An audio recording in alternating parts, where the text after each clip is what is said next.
This is to Oliver Anthony Music. It's an open message, as it were. This is an instant grace segment here on Gracearchy and I'm Jim Babka. You know, Chris, my friends are forwarding your video to me. In fact, the first video you did, it's a pleasure to meet you, part two. I had three friends within 12, 15 hours that sent this to me and said they felt you and I should talk. And I debated whether or not I should send anything to you or say anything at all until this morning when I saw a clip of you on Joe Rogan.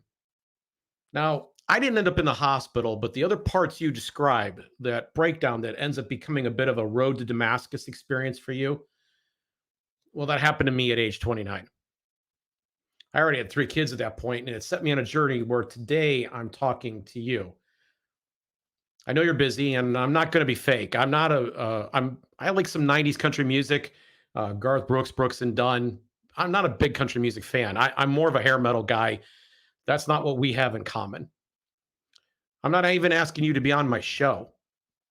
This podcast here is newish, and I have more work than a full-time job. So we haven't yet built the audience that we intend to build here yet. That's coming, but I bet you can relate to the long work hours. This show is small because we have some serious discussions here about the dangers of statism, the theft of inflation, the inability of neighbors and even family members to talk, and the failure to solve our problems together voluntarily instead of turning to politicians who seek to divide us into what I call a conflict machine. Now, you're welcome to come on the show, but that's not what I'm asking. I'd just like to talk. I'd come meet you. And scrolling through the episodes of this show or even searching Jim Babka on Google would allow you to inspect my heart. Because if we sat down, I'd want to have a heart to heart about theology, faith, human respect, grace, the massive theft of inflation, war, and more. A message that goes way beyond politics.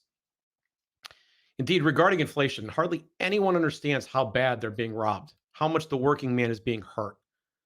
You know, Jesus got angry one time. It was the temple bankers of his time who were robbing the poor, and today it's central bankers.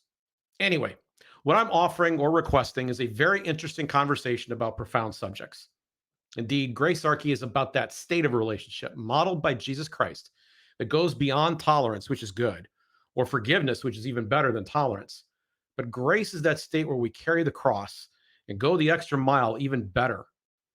To places that we find, or with people we even find incomprehensible.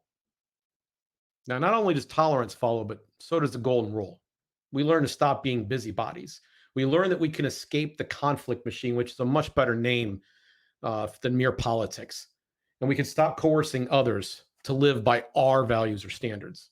We start practicing human respect. Now, as I indicated, have about a half dozen different jobs plus this podcast.